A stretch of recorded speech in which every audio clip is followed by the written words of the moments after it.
Hey everybody, welcome to the show. Around the Nation, right here, TOT Nation. Your host, Jeff Waldorf. Got a great show for you guys today. A lot of stuff to cover. A lot of important stuff, actually. And even more, some not so much, well, I have a couple of things that are unprepared that are sort of breaking, too, that I want to talk about real quick. O.J. Simpson just got granted parole. So he might be out as soon as October. So that's something real quick. And then something else is that TMZ is reporting that Linkin Park, if there anybody who knows Linkin Park, because I grew up when that band was going on, and the frontman Chester Bennington was found dead earlier today by apparent suicide. So Chris Cornell, Chester Bennington. All these different people from my childhood are, gone. So that's kind of sad. It's actually super sad. And, he's got like 6 kids from 2 different marriages. And, I feel bad for all of them. And hopefully, they can get through this really difficult time. So I wish them all the best. In that regard, and it just sort of makes you think about mortality and wealth, because like this guy, he had fame, he had wealth, he had everything in the world, and even with all of that, a lot of people think that no, money buys you happiness. It really doesn't. And all these different, people that have dealt with substance abuse and what I would think considered mental illness or just an incredibly painful, traumatic moments from their pasts. I mean, not all the money in the world can solve that, can solve the pain associated with that. So, again, that's super, super sad. So I just wanted to bring those 2 pieces of news to you real quick. We also have some other stuff that I want to cover today. But before we get into that, I want to do patron shout-outs, patreon.com/TOTNation. Thank everybody for supporting the channel. Let's read out some names. We've got Linda Mitchell, Jane Lucy, The First Storm and the Last, Linda Taylor, Narina Valera, David Wilcoxon, Justin Pomery, Charles Goodman, David Felton, Andre Martin, Dirk Kelly, Timothy Woodson, Dorothy Zink, Raymond Foley, Michael Bascom, Howard Chen, Katie Pine, Karen Sheets, Michaela Isam, Jasmine Marin, Michael Gregory, and Sven Redell. So thank you, all of you, for supporting independent progressive media. Thank you so much. The show could not exist without you. So thank you, all of that. All right, anyway. So let's go on to the stories. Let's do some more stuff. Breakdown, we've got some of the excerpts from Donald Trump's crazy New York Times interview. We also have Trump Jr., an 8th person, was apparently at that meeting. I'm going to talk about him. Then another Donald Trump Jr. story. Apparently, he is very, very sad. And we also have 2 police stories. We've got the Department of Justice reinstating, bringing back civil asset forfeiture. And then we have a cop caught planting drugs. Who caught him? Himself. I know, right? We'll get to that. All right, anyway. So let's get into the stories, get up the sidebars and everything like that, and then we'll head on to the show. We'll start out with Donald Trump in his interview. It was a long interview, and there was a lot to say, so I'm going to specifically focus on healthcare.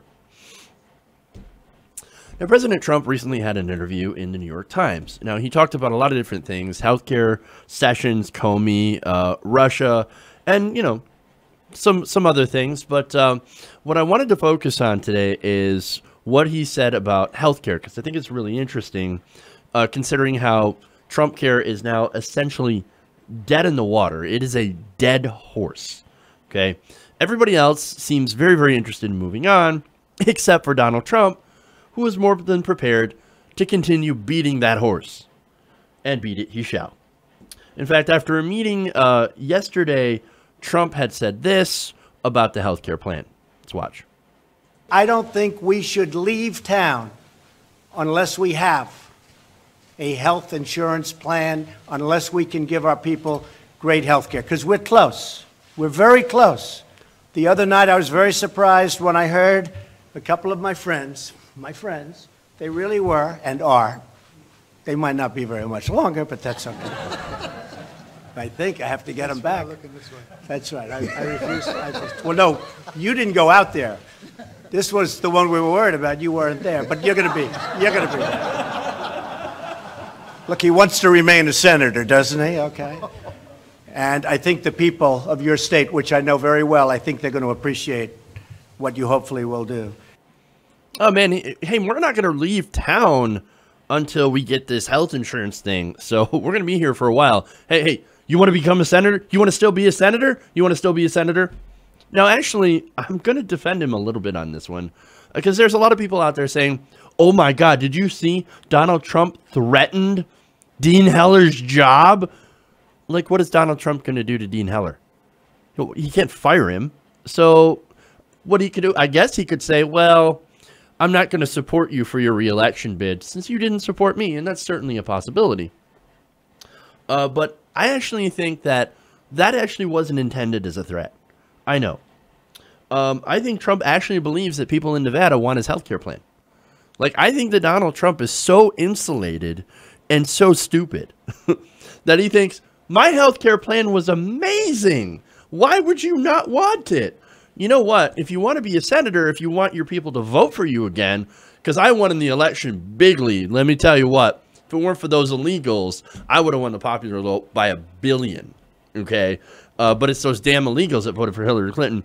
So, you know, I'm the best, and I put out the best health care plan, and the people in your state, I know people from your state, Dean, they love my health care plan. They love me. So if you don't vote for my health care plan, if you don't support me, well, then your voters are not going to support you.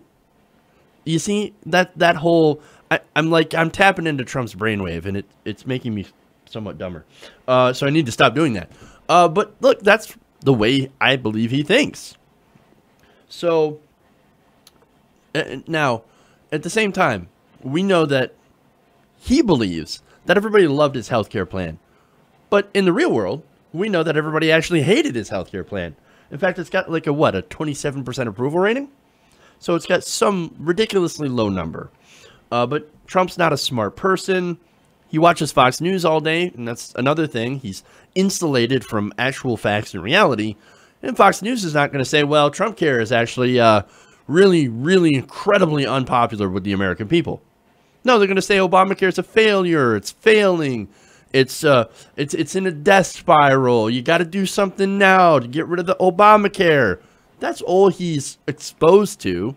So obviously, he's not going to think, you know, he's going to think that, no, my healthcare plan, Obamacare is failing. My healthcare plan is going to save it. It's going to save your health insurance. So we've got to vote for it. We have no choice. We have no choice. He thinks he's actually helping out. Now, I could be wrong, of course, but anyway, let's get to his interview, his actual interview in the New York Times. Now, on healthcare, he tells some of the different reporters here, he says, we are very close. It's a tough, you know, healthcare. Look, Hillary Clinton, he brings up Hillary, worked 8 years in the White House with her husband as president and having majorities and couldn't get it done. Smart people, tough people, couldn't get it done. Obama worked so hard, they had the 60 in the Senate, they had big majorities and had the White House. I mean, ended up giving away the state of Nebraska. Wait a minute. Whoa. So we jump from, it's Hillary couldn't get it done, even though she wasn't president. Okay, so Bill Clinton also couldn't get it done. That's a fair point, I guess. To Obama, who had 60, who had a supermajority, that was correct. To Nebraska. What Nebraska? What's going on here? What is he talking about Nebraska for? Well, it turns out one of the deals President Obama had to make in order to get health care passed was with Dean Heller of Nebraska, who was a centrist Democrat. I'm sorry, not Dean Heller. Ben Nelson. I'm getting people confused. Ben Nelson. Now, in order to get his vote, and Ben Nelson's a centrist Democrat, he made sure that the federal government for Nebraska paid 100% of the cost of the Medicaid expansion. Now, of course, other Republicans are like, oh my God, how dare you? Not only are you paying the federal government paying 100% of Medicaid expansion, the fact that we're expanding Medicaid in the first place, we hate that. We don't want Medicaid expanded to anybody at all. So that's what the whole Nebraska thing is. He continues. They own the state of Nebraska, right? Gave it away. Their best senator did one of the greatest deals in the history of politics. What happened to him? That's an interesting question. Now, Ben Nelson, he's not a senator anymore. Oh, he must have got defeated for the Cornhusker kickback, right? No, actually. And by the way, he was not the best senator. He didn't run for re-election in 2011. Why?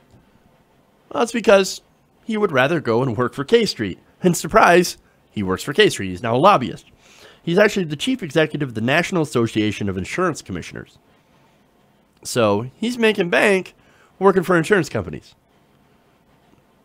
Anyway, Trump continues. He says, I think we're going to do okay. I think we're going to see. I mean, one of my ideas was repeal. Well, he certainly said that a lot. But I certainly would rather get repeal and replace. Because the last thing I want to do is start working tomorrow morning on replace. And it is time. It is tough. It is a very narrow path. Winding this way. What is he even talking about? I think the thing that's winding around is his brain. You think you have it, and then you lose 4 on the other side because you gave. It is a brutal process, and it was for Democrats in all fairness. All right, well, sure. At least he gives credit to the Democrats.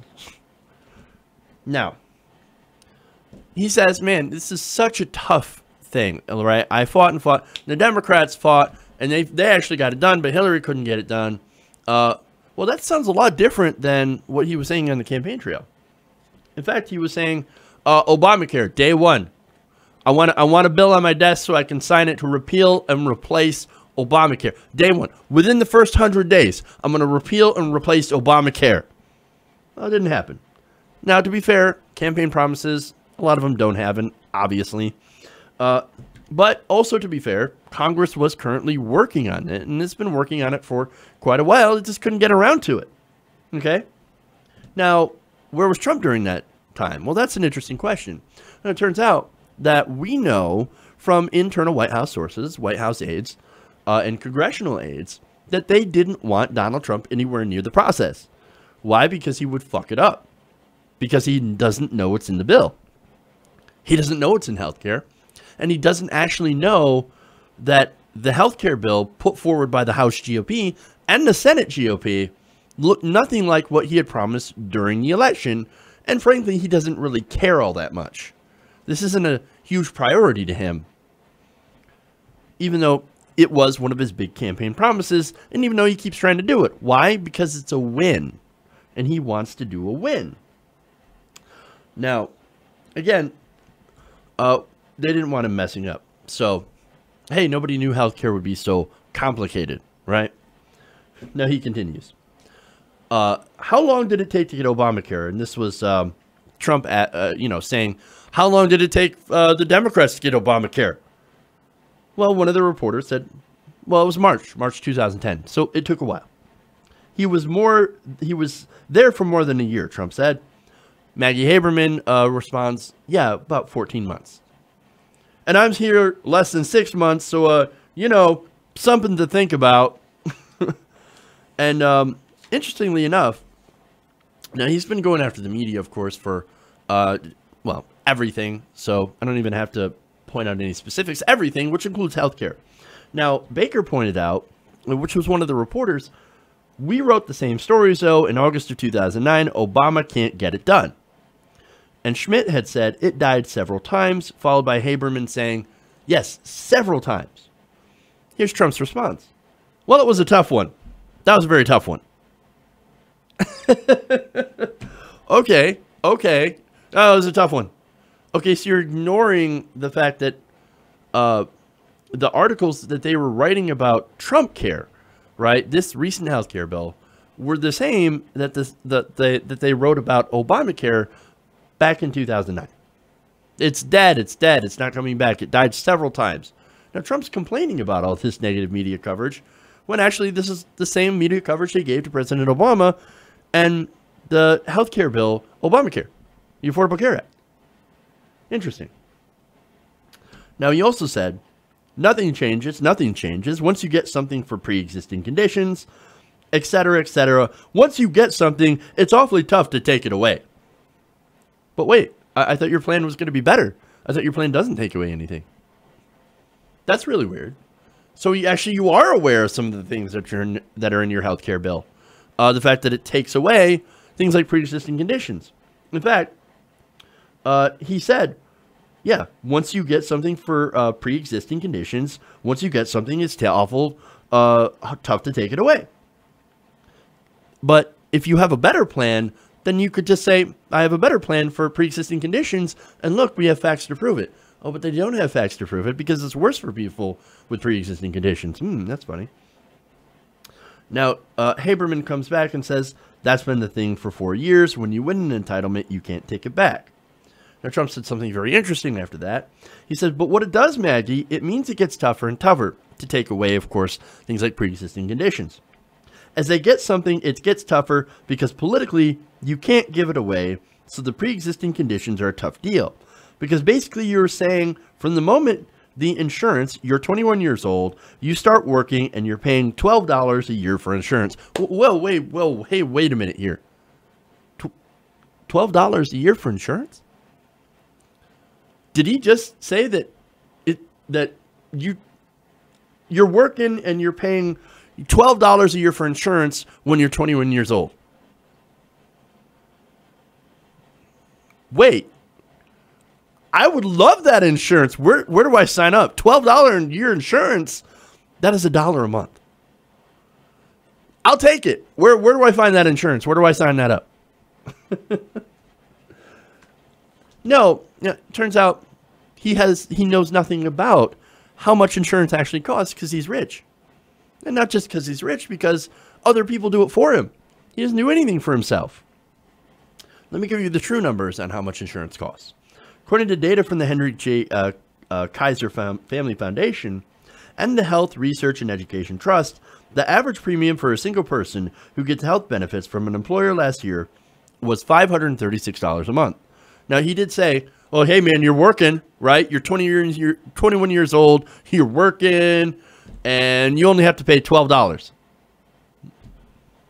$536, a little bit more than $12, but wait a minute. Employer-sponsored insurance, they do pay most of it. So how much do employees pay? Well, they pay about an average of 18% of the cost, while employers pick up the rest. That still averages to more than $1 a month.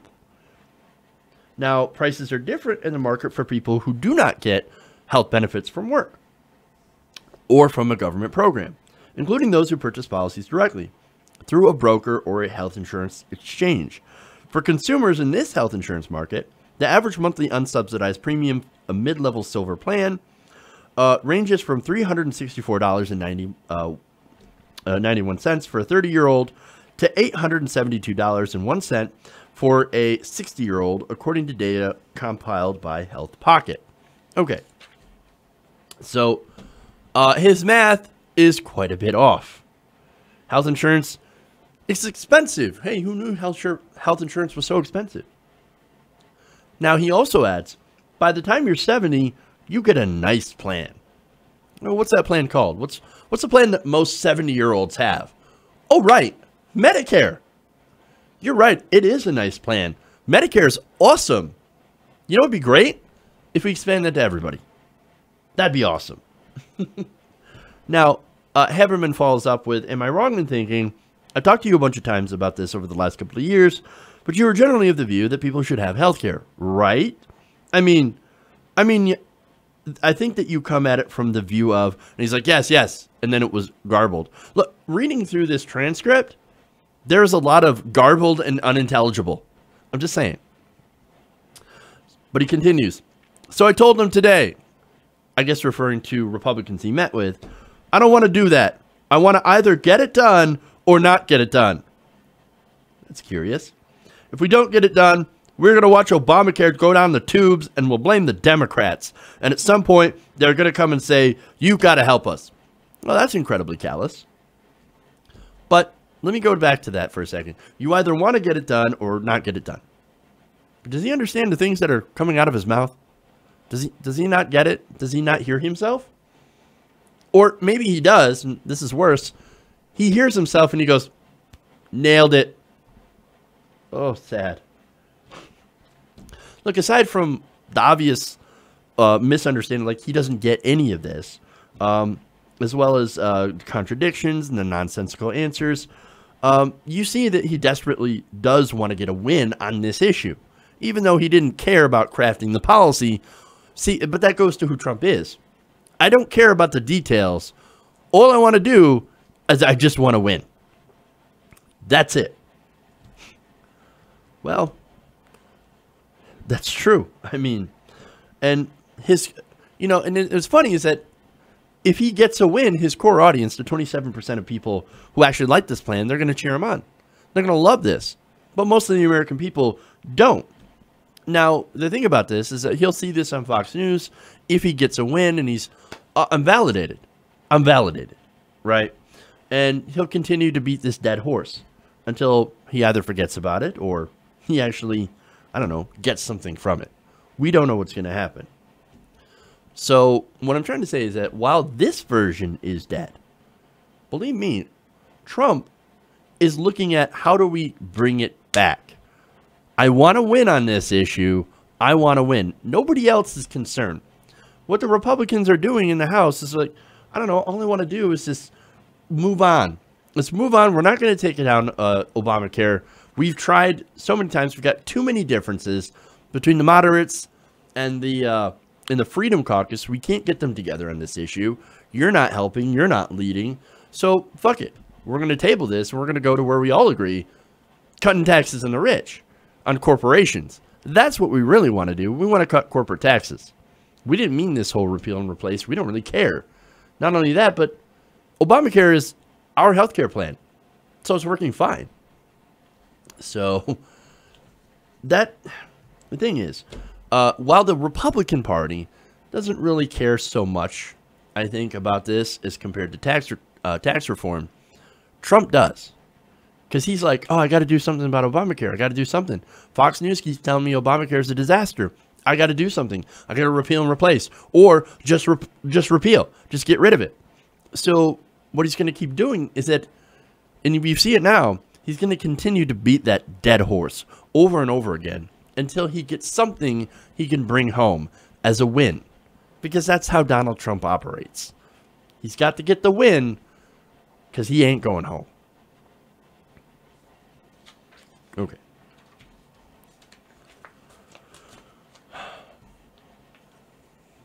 Okay, let's move on here to another story.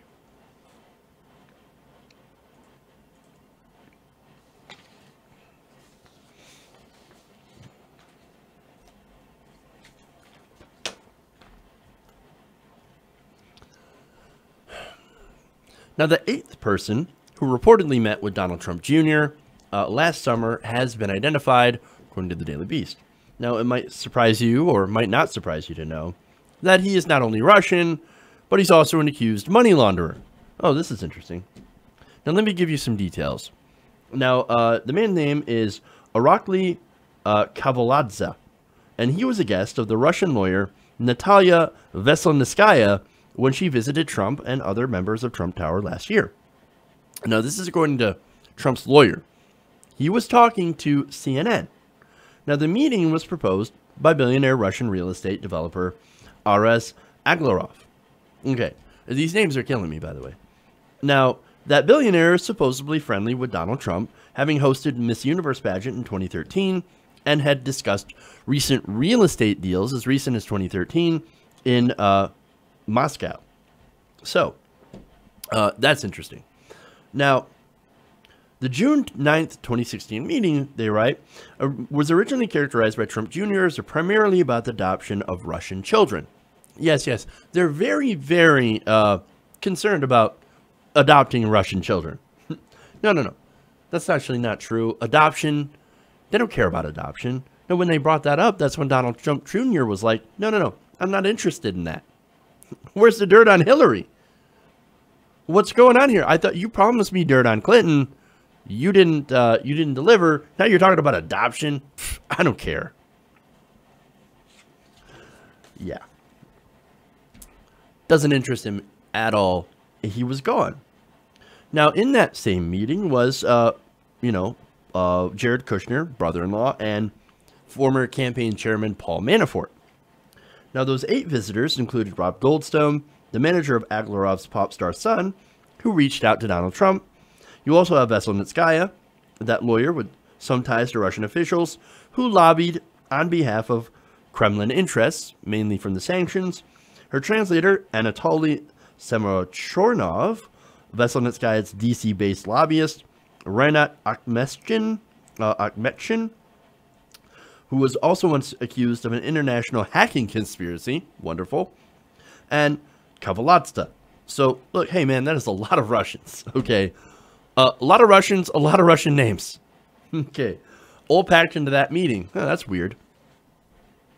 Now, so who is this guy, the 8th? Right, the 8th that has now been identified. And why is he important? Well, he's apparently an executive of something called the Crocus Group, Aglarov's Russian-based development company. So he's a real estate guy. Okay, well, it makes sense that he would know or be interested in Trump because Trump was also a real estate guy before he became a, celebrity apprentice or just a celebrity and then president of the United States. Okay, makes sense. Sure.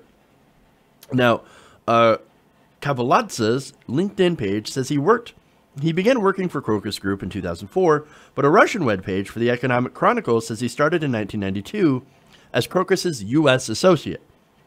So Kavalatsa had also immigrated to the U.S. from the former Soviet Republic of Georgia back in 1991. So, okay, the guy's a Russian immigrant. There's nothing wrong with that. Now, what is wrong is what he allegedly started doing when he actually got here. Federal investigators say Kavalatsa immediately began laundering money for the Russian government. Uh-oh. So here are the details on that. Kavalatsa was the president of International Business Creations. Now, that is a Delaware corporation. And that actually is super important. Now, between 1991 and 2000, IBC and sister corporation Euro-American had moved $1.4 billion from Eastern Europe through the U.S. banks and back to Europe. Interesting. Very, very interesting.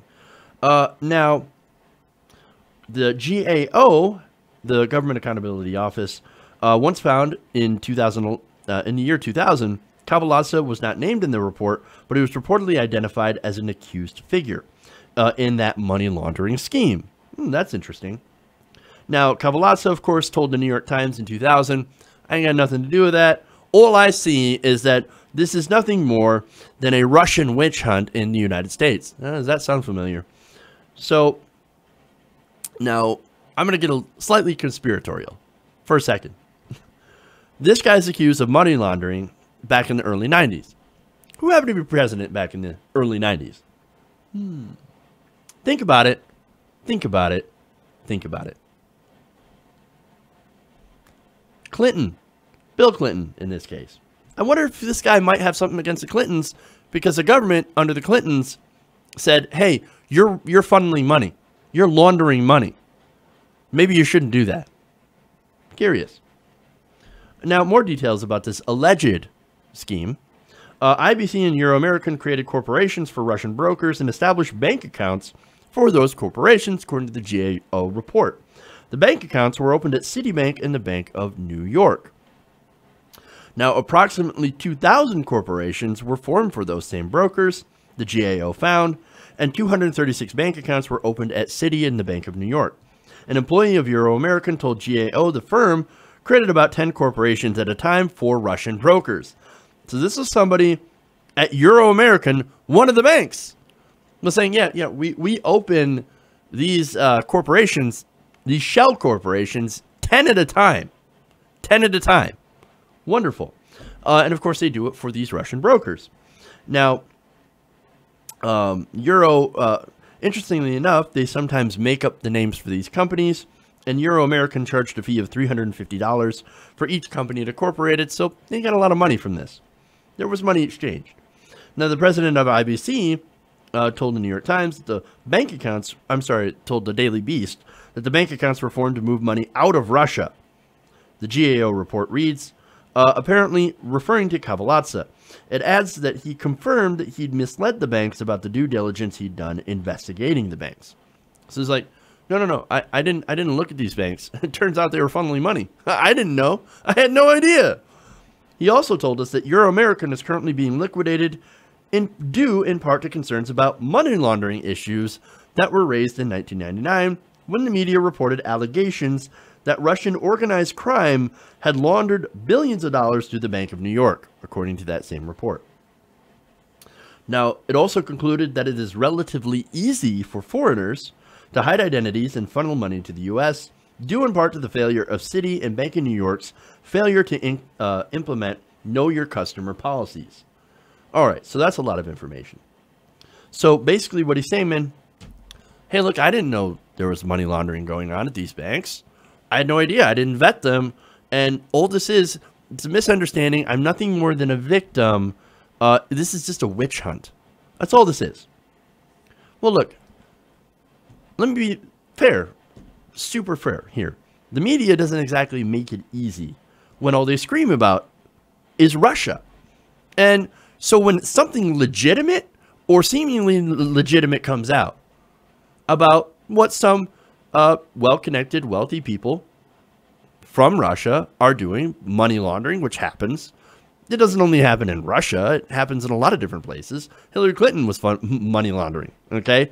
But she was doing it in a new legal way, using her Hillary Victory Fund, okay? So money laundering happens. It's not just the Russians that do it, but the media is in a constant state of hyper-Russophobia. So when you actually come up with something that does seem worthy to talk about, everybody is like, no, it's Boy Who Cried Wolf. Now, the problem with crying wolf is that when a wolf actually appears, well, nobody believes it. And that's the problem here. But anyway, now this was a thing, of course, that happened often, okay? Robert Hess, the managing director of the GAO, told the Daily Beast that at the time, there were actually thousands of companies set up for money laundering. And the way that they were able to do that is because you had lax regulations and rules in Delaware. Delaware is one of those business-friendly states, okay? So, again, it's one of the biggest homes of corporations. All right, I wouldn't be surprised that at some point, Delaware becomes home to more corporations than people. So, look, when you have lax rules and regulations, it makes it very easy for them to incorporate there and to launder money. And in fact, at that time, Russians, organized crime mixed with former members of the KGB, they set up a lot of money laundering schemes because they were out of work. In fact, you had Hast saying, this wasn't too long after the breakup of the Soviet Union. A lot of these people, these organized crime members and former KGB people were like, I don't know, I got to do something for money, right? So this is very interesting, right? About what's going on about this whole money laundering thing. Okay. Now, Trump goes to this meeting with these people to get dirt. Okay. Now, is that illegal in itself? It's collusion, but is it illegal? That's the question. There's no question they colluded. But is it illegal? Well, that is, of course, it would only be illegal if he had received information worth of any value. It would count as a campaign contribution. Now, Trump Jr. says, well, I didn't. Okay. And as far as we know, he's correct. He came out with all of his emails. He said, look, I did collude with the Russians, but I didn't get anything. So I didn't do anything wrong.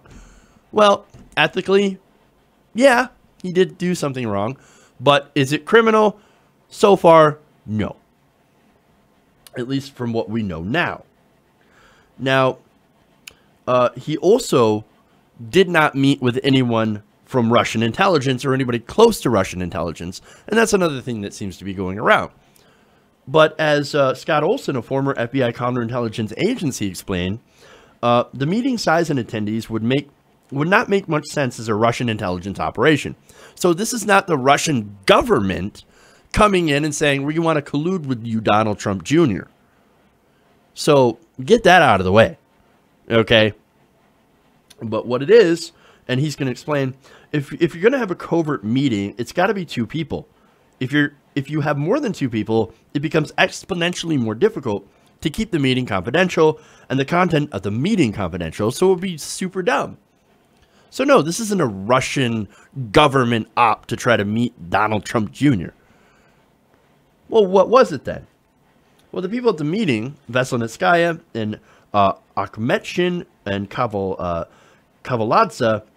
he says that there were not the sort of operatives intelligence agencies usually recruit. So, quote, they're not reliable, they're too difficult to train, and I'm really seeing people who are trying to curry favor so they can leverage it into political or business connections. Okay, there you go. Now, those connections, they might not be legal if there involves some quid pro quo between a foreign national and a political campaign. Now, between two people, okay, if you want to make a business deal, whatever, between two regular people.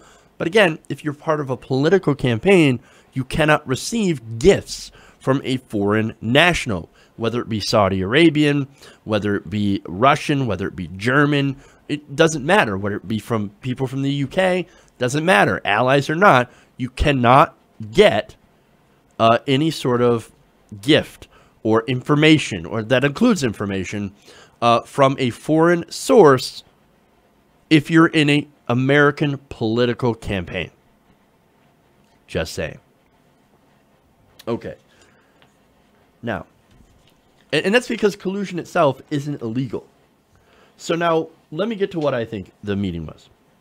I think it was just an attempt for some of the Russian billionaires to curry some favor by getting Donald Trump Jr.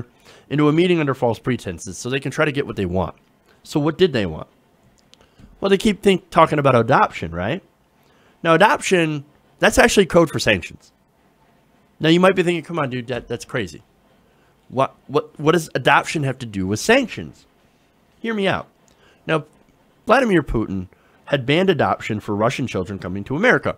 Now, this is in response to sanctions based on Russia over the death of an anti-corruption activist. Now, it's called the Sergei Magnitsky Rule, Law of Accountability Act of 2012. Now, the main intention of this law was to punish Russian officials who were thought to be responsible for the death of Sergei Magnitsky by prohibiting their entrance to the United States in their use of the banking system. So, that's what they mean by adoption. If you want to have those children be able to be adopted by the United States, get your dad, if he becomes president, do us a solid and remove the sanctions. That's all we want. So that's the subtext of the entire meeting. Remove the sanctions. And the promise of it was damaging information towards Clinton. Now, as far as we know, they did not have such information. But the whole point was to persuade Trump Jr. to get his dad to remove the sanctions on Russia, which would, of course, help Russia. It would also help, I guess, people who cared about the children. Maybe Veselnitskaya actually really, really cared about the children and was like, hey, these sanctions are stupid. That's why I've been lobbying against them the whole time. Think of the children. Believe that if you want. I'm not going to tell you whether or not what to, I'm not going to tell you who to believe her story or not believe the story. Okay? So there's that. Now, again, that entire meeting, straight up collusion. Again, not illegal. Okay. Now, as far as this guy, the 8th member, who's an alleged money launderer, look, the reason that it matters is that it really kind of shows you the character of Donald Trump Jr. Okay? The fact that he would go to such a meeting with these kind of characters. I mean, and it's a huge cast of characters that this is becoming. And you got like a guy who helped put on the, 2013 Miss America pageant. You got a pop star. You got some real estate guys. You got an alleged hacker. You got an alleged money launderer. You got a lawyer who is looking out for the children. That's weird. Super, super weird. So, but it does kind of show you the kind of lengths that Donald Trump Jr. would go to help his dad win an election. And that is, of course, the mentality of the Trumps. Hey, win at all cost. I don't care who you meet with. I don't care what you do. I don't care who you scam. I don't care. As long as we win in the ends will justify the means. Okay. So now let's go to a fun story about Donald Trump Jr.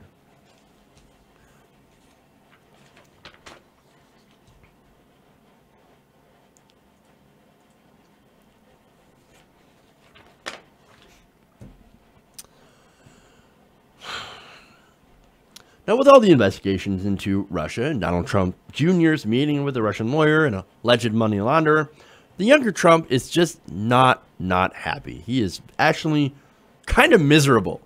According to a friend, Donald Trump Jr. is reportedly miserable and cannot wait for the end of Donald Trump's term. Wow. Now, that same friend told People magazine that Trump Jr. and Eric Jr. actually never wanted to win. So they never wanted this at all. They didn't want to be in the political spotlight. Well, they wouldn't want to be, running Donald Trump's business while their dad is president and while they're under a microscope. Okay. Well, why is that? He says, Don can't do any deals because he'll be overly scrutinized. He just goes to work every day and is miserable, according to a source in their circle. Now I get to make fun of him. Oh, are you sad, little Donnie boy? Oh, look, I'm going to play the world's tiniest violin for you. Sad. Now things are hard for you. You don't like it. Sad. Baby. But seriously, though. Yeah. You're just going to sit here and you're going to be sad. And you're going to be miserable after everything that you did to all your political opponents during the primary. The nasty attacks. And you can't say that there weren't completely ridiculous nasty attacks during both the primary and the general election. Of course it was nasty. It was an incredibly negative election. I mean, you remember, lock her up. Lock her up. Yeah, I remember that. It's so much easier being on the side that's dishing it out, isn't it? Look, Eric Trump as well. He said, man, I also didn't want this. But then again, later on, he was out there saying, I don't think the Democrats are even human beings. I don't think they're even people. Oh, really? Really? Look, all this is that this is now a very bitter person because they finally got karma back.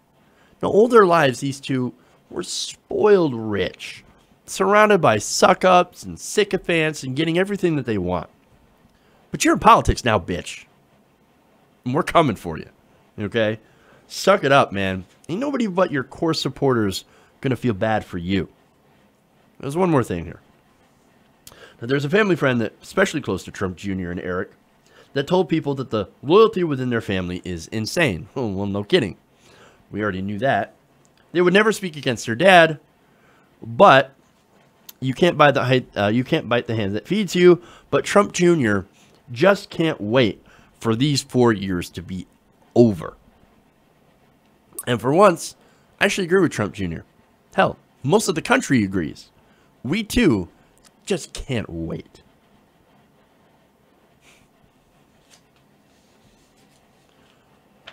Speaking of miserable. Okay.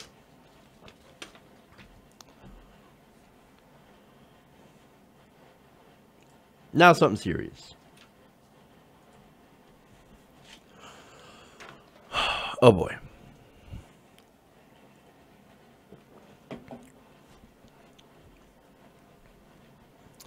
Now you all might have heard stories of police planting drugs in order to make certain arrests, right? Now, if you haven't, well, then you're in for a little bit of a shocker, because that's exactly what happened in this video that I'm about to show you in Baltimore. See, recently a police officer seems to have accidentally recorded himself planting drugs at a crime scene. Now, I'm going to show you this video in which Officer Richard Pinheiro and several supervising officers are going to do just that. Watch.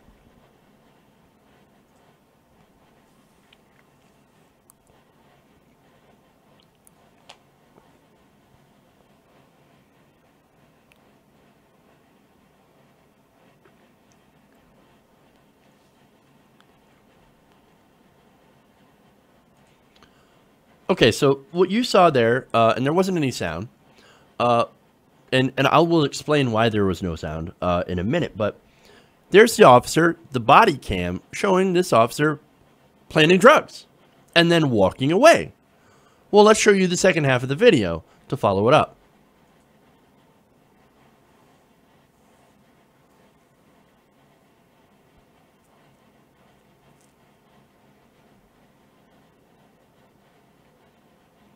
Let me go check here. Hold on.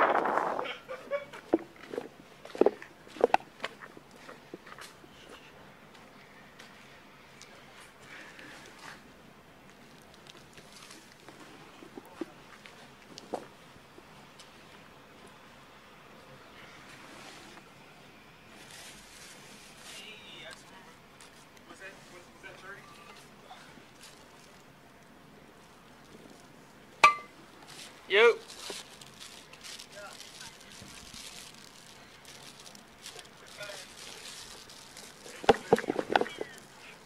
Hold up.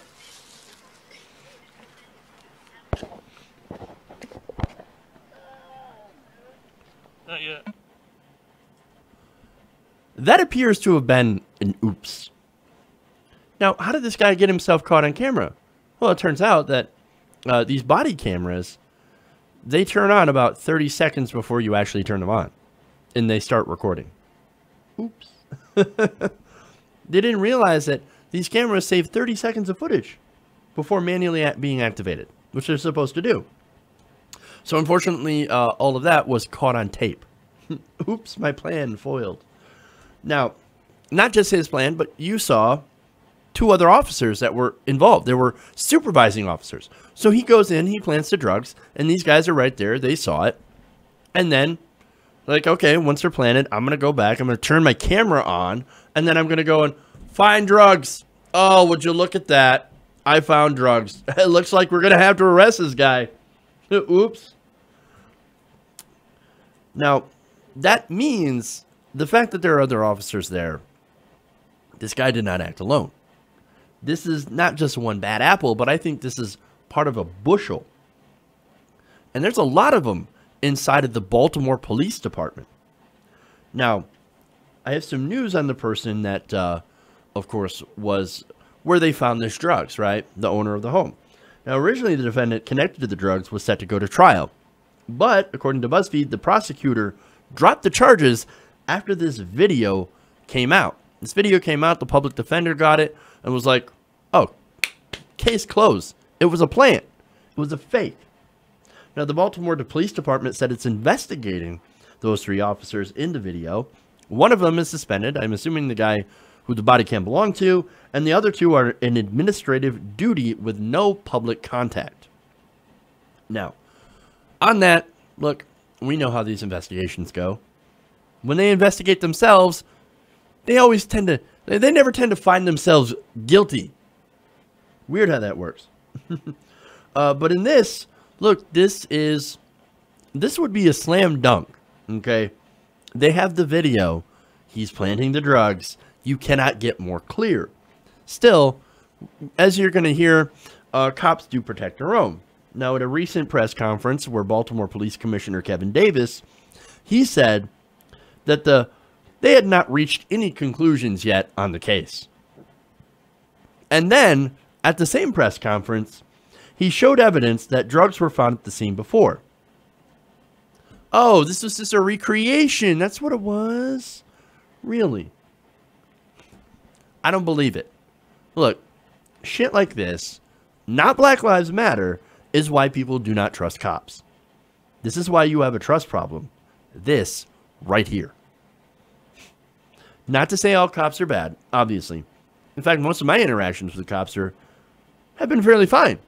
But then again, look at me. My experience is not the same as a black man living in Baltimore or Flint or Alabama. And knowing the cops do this stuff, they do this to likely hit their quotas, to ensure that they have the funding. And they also do things like civil asset forfeiture on people who can't find back. This is why, especially people like in the black community, are afraid of the police. So let me give you a little bit of advice here, okay? You want to rehabilitate your image, drop the hammer on this guy. That's it. Start being tough on people who do this. Actually tough. We need a real change in policing in this country. For right now, they're too militarized, too disconnected from the communities they're supposed to serve, and of course they're trained to shoot first and ask questions later. And they unfortunately target mostly minority communities in order to make arrests and to feed the prison industrial complex that we've created here in what's supposed to be the land of the free. And see, examples like this, how they plant drugs, well, that's how they do it. Okay. One more.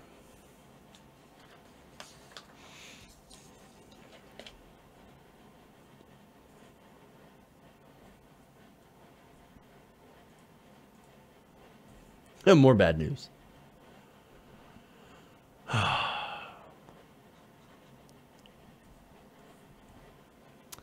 Civil asset forfeiture is unfortunately back. Now, The Hill is reporting that Attorney General Jeff Sessions on Wednesday is now advising the Department of Justice to reestablish a criminal asset forfeiture seizure program that had been curbed under Barack Obama. Now, the Justice Department, with President Trump's support, so he's all in on this, says that they will give new authority to law enforcement agencies to seize money, contraband, and property when they can prove those assets are the ill-gotten gains of criminal activity. So they say prove in there, but really all you need in this is probable cause. Now, the new policy provides so-called federally adopted forfeitures, which empower state and local law enforcement to use federal law to bypass more restrictive state laws to seize the proceeds from crimes and to share the profits with federal authorities. So this is on the federal level, okay? So these agencies can come in and, for example, do what they think is a drug raid and steal all the stuff. Here we go again. That includes your car, your house, your money. Gone. Speaking of money, the proceeds, the Justice Department says, will infuse law enforcement agencies with financial resources, equipment, and training in the fight against violent crime. Yes, the fight against violent crime. So here we go again, right? Look, a lot of people are against this. In fact, most people are against this because it contains a perverse incentive to take people's stuff and use it to pay for things in the police department. Note the word infuse, right? They're taking your money and infusing it right into their pockets. Legal theft, man. And of course, there are a lot of groups against this, and there are actually a lot of conservatives against this. Now, this includes people that I normally disagree with. In fact, you have Representative Darrell Issa here from California. Again, somebody I don't agree with on a lot of issues, who's actually making sense. He said, "This is a troubling decision for the due process protections afforded to us under the Fourth Amendment, as well as a growing consensus we've seen nationwide on this issue," Issa said in a statement. He also said ramping up adoptive forfeitures will circumvent much of the progress state legislators have made to curb forfeiture abuse.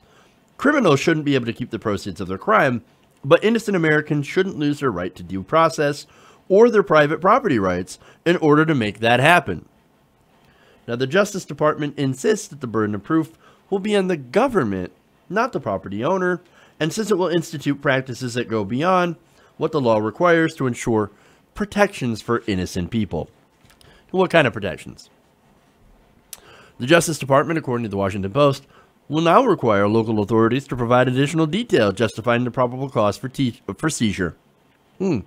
Mandating new training of state and local law enforcement and stipulating that federal prosecutors approve certain seizures, including those of cash under $10,000, to curb fraud and abuse. Now, I don't think that goes far enough, but my opinion on the issue is we should get rid of civil asset forfeiture altogether. This is, look, if you're taking people's stuff without due process, that's illegal.